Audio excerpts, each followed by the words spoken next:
We watched Premonition. I don't really know why. I think I'm just on like a Sandra Bullock kick. It's a 2007 movie. A woman has a precognitive vision of her husband's death. Runs about 96 minutes.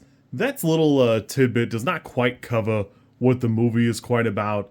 It's not inaccurate. It just doesn't quite cover the like bizarreness of how the film is presented. It's almost a little bit of Memento. It's a little Sixth Sense. It's a little bit of a lot of things. And unfortunately, it's so jumbled together, it never quite manages to amount to any of the things it's similar to, which is unfortunate because premise-wise, it's pretty fun. It's got a good premise. Presentation is pretty good. I always like seeing Peter Stormare, so there is that. I will admit, I was pretty into it, but a lot of this is tied up in Sandra Bullock really just carries the whole movie. Everything else is kind of second fiddle, from the writing to the way it's directed. There's a lot of cuts, and it's fine. It's just feeling its age at this point. Not that there's anything wrong with it, but it just is what it is.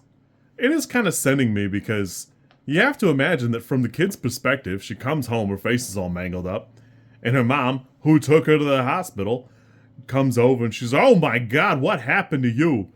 And it's just like a funny like whiplash moment where, then later in the movie where everybody acts like the mom's crazy, they're kind of right. They're kind of right. I had a fun enough time with this. I like the way it's presented. It just never quite amounts to anything meaningful, and it just isn't quite as good as any of the things it's kind of aping. It's palatable. Sandra Bullock's good. It looks pretty good. But ultimately, I would guess it's probably pretty forgettable. This is like a 5 out of 10 for me.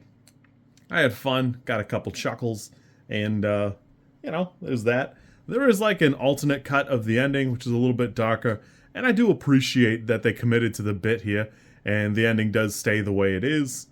I had a decent time, not a great time, but, such is life. You kids be good. I'll catch you later. If you like this content, I'm supposed to ask you to like, comment, and subscribe. I think like is here, and comment is probably down there, and subscribe over there somewhere too, I think. I don't know how many times this like snippet is gonna make it into a video. Everybody says you should do it this way, and I always thought it was just like an annoying thing other YouTubers did. And as you know, I am bad at editing, so if you like it, great, I'm happy for you. If you don't like it, I'm sorry.